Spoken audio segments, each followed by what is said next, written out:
Hello, my name is Stephen Gibson. I'm an Associate Professor of Psychology at York St John University, and I'm going to be delivering to you a course on Milgram's obedience experiments.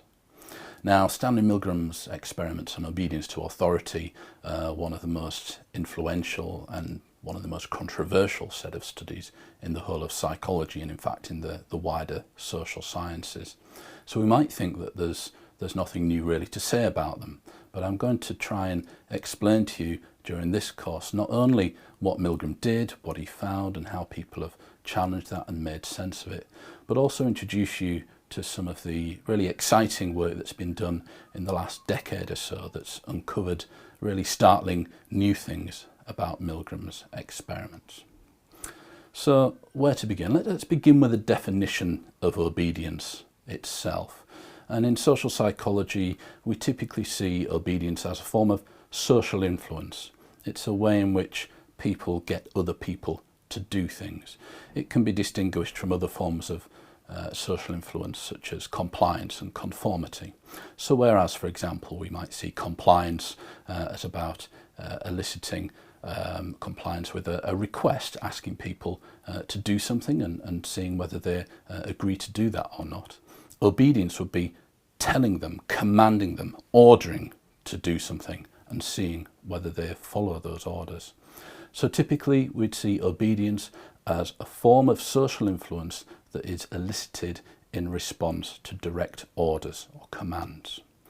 Now, the study of obedience in social psychology is really synonymous with Milgram's obedience experiments. That's a blessing and a curse. It's an incredibly influential and important set of studies, but also it has a potential to straitjacket research and theorising, because the experiments are so well known that it can sometimes feel difficult to escape them and get beyond them, and some people have suggested that that's a real problem. So it is important that we take time to understand and get to grips with what Milgram did, what he found and how that's been interpreted, but also we'll try and move beyond Milgram's studies and look at how people have challenged and questioned and prodded and probed at Milgram's work in more recent years. So I'll start by giving you an overview of what Milgram did and what he found. Probably the most well-known variant of Milgram's experiment, and he conducted many different experimental conditions. The most well-known is arguably the one that is featured at greatest length in a film that Milgram made in 1965. It's a documentary called Obedience, a filmed experiment, and he shows viewers in this film a typical course of an experimental session where a naive participant, a man, and most of Milgram's participants were men, arrives at a laboratory to be greeted by a grey-coated experimenter, quite an austere, severe-looking figure. He thinks he's come along to take part in an experiment on memory and learning, specifically an experiment to look at the effects of punishment on learning. After a little while, another chap arrives who, to all intents and purposes, is another naive participant, just a regular guy turned up to take part in the study. Unbeknownst to the first real participant, however, this second guy is actually what we call a confederate. He's an actor, a paid employee of Milgram's, who's going to play a particular role. Now, a rigged drawing of lots takes place. The experimenter explains that one of them's going to be the learner and one's going to be the teacher in the experiment. And this drawing of lots is to allocate these roles to the participants. Now, it's rigged because Milgram always wants the confederate, the stooge, to be the learner. And he always wants the naive participant, the genuine participant, to be the teacher. Now, the teacher is told that they're going to be administering the memory test and delivering the punishments whenever the learner makes a mistake on the memory test. The learner's taken through into another room. The genuine participant, the naive participant, is seated in front of a shock generator which has a row of switches on, which feature different voltage levels. They start at 15 volts and they go up in 15 volt increments, 30, 45 and so on, all the way up to 450 volts. Now every time the learner makes a mistake on the memory test, the naive participant in his role as teacher is to go up one step on the shock generator. So the first mistake gets punished with 15 volts, then 30 volts and so on. Now bear in mind, the naive participant thinks that the learner is just another ordinary participant like them. They're really going to be getting these shocks. This confederate was taken through into another room. They were apparently, supposedly fitted up with electrodes which were going to deliver these electric shocks as punishment. So already quite a forbidding experience for these participants, and some of them perhaps began to get a little bit nervous, a little bit edgy, but everything appeared to be in order. So nobody bailed out at that stage. People carried on. They began the process, they went through the memory test, and as the learner began to make mistakes, again according to Milgram's pre-planned schedule, they would administer the electric shocks. Now the learner of course was in another room, so there was a setup where the answers were supposedly sort of fed back into a little box that the teacher, the naive participant, was looking at, and they could see what answer had been given and administer the punishment if that was appropriate.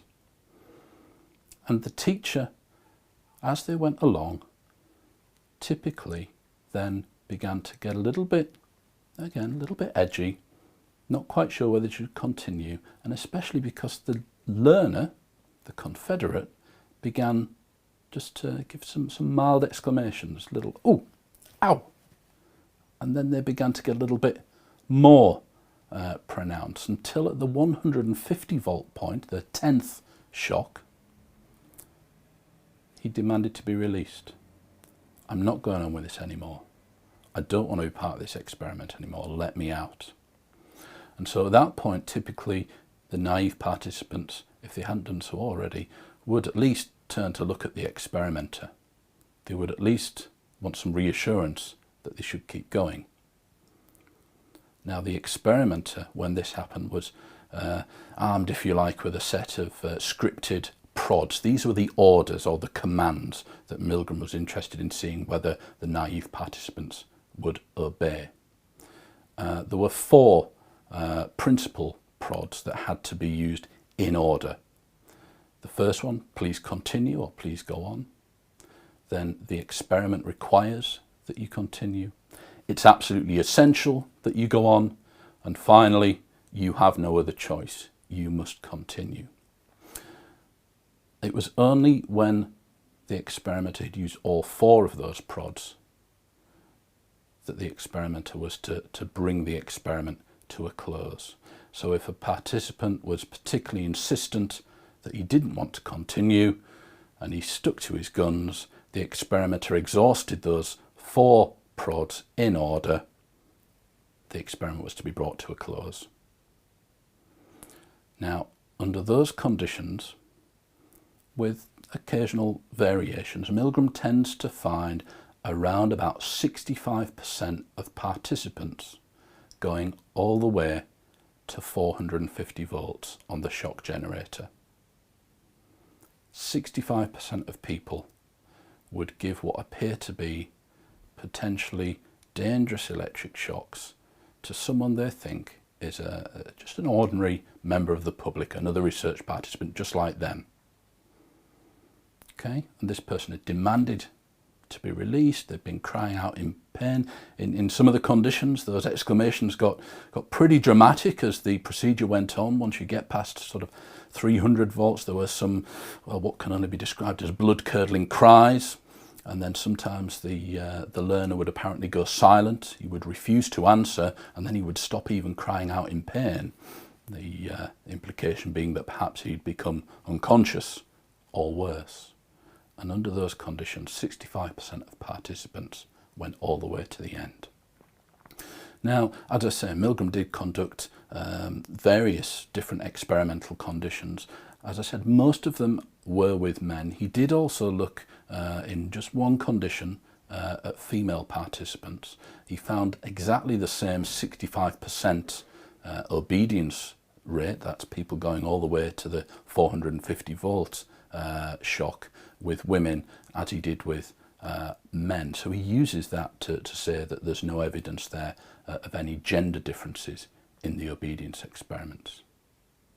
So really this is the signature finding from Milgram's experiments. This is often the one single thing that we take away from the studies, this 65% obedience rate, which tells us that people will go along with the orders of an authority figure, even when that seems to involve administering a pretty dangerous electric shocks, clearly against the will of another person.